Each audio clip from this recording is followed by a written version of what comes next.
Okay, so my boyfriend Matthew is Christian and I'm Muslim and everybody's against it.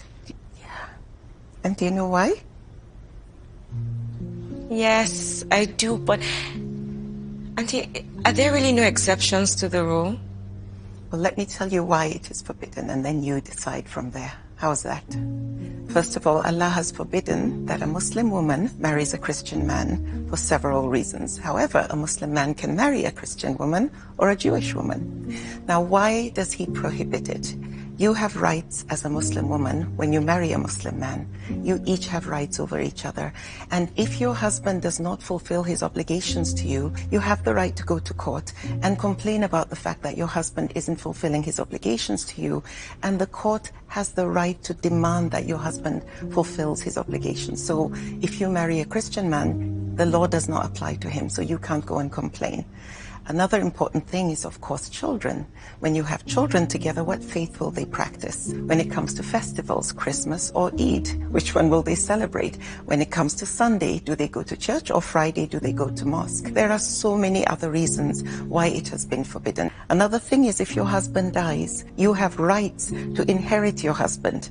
However, if you marry a Christian, the family can say everything goes to his family and you can't defend yourself because the law doesn't apply in this situation. So there are so many reasons why it is forbidden. And you have to understand that whether you marry a Muslim man or a Christian man, the man is the head of the home and he sets the rules. And you as the wife have to follow the leader. Yeah, I know.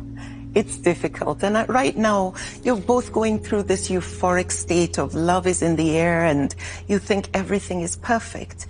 But trust me, when the dust settles and that euphoric state, your eyes get cleared, conflict starts to happen. And sometimes you find couples start moving the goalpost. Maybe at this stage, he tells you, no, it's not a problem. The kids can be Muslim. They can go to mosque. They can go for Eid and so on.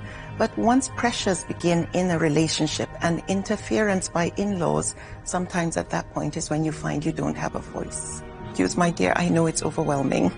I know it's a lot. But there's always a logic behind the injunctions that Allah has put down. And it's so important you always get Allah's stamp of approval when you get married. You want your marriage to be blessed from the beginning. And if you start off by disobeying Allah, where He has clearly said, do not do this, I think you're in for troubled waters. Is it okay for me to interact with you a little more about this? Can I call you? Can I come see you? Absolutely, my darling. I'm here for you. This is what I do. And I will hold your hand every step of the way. Thank you so much. You're welcome.